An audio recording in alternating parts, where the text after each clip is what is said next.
guys, welcome back to another Divinium demo.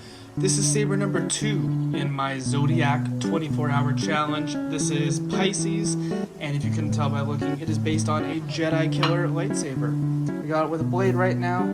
Do a little spin, there's your switches, there's your crystal chamber. This one is special because it is the first and currently only, I'm filming this after having done 3 Zodiacs, but it is the first and only Zodiac to be almost entirely handmade. The only thing I didn't do by hand is these screws, which, I mean, I can make screws, but not this many that fast.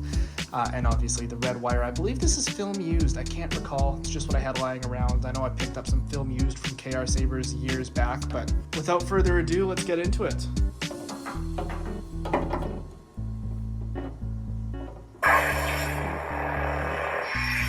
We have the default package for David, the Saber Museum. He's got a handful of fonts and songs he wants on all his sabers. I'm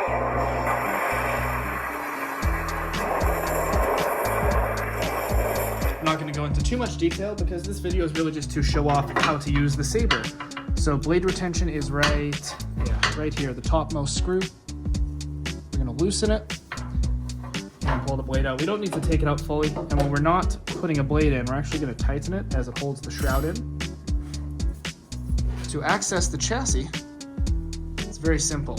Pull this out, pull this here, and that stays there. Then we twist it, and we have access to the chassis. We have a removable 18500,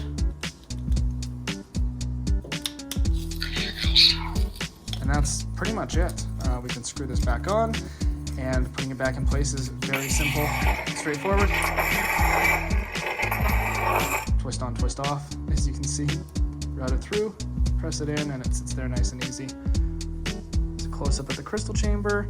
Again, all of this is made by hand in under 24 hours. I think the machine time on this was 13 and a half hours. You can see we got some details there. Red pommel. This came out really well. I think we've gone over everything on this one. It's pretty straightforward, pretty simple to use, so yeah, that's really all I can think to say. 2 buttons, removable battery, pull the wire to access the chassis, that's it. Thanks for watching. May the Force be with you.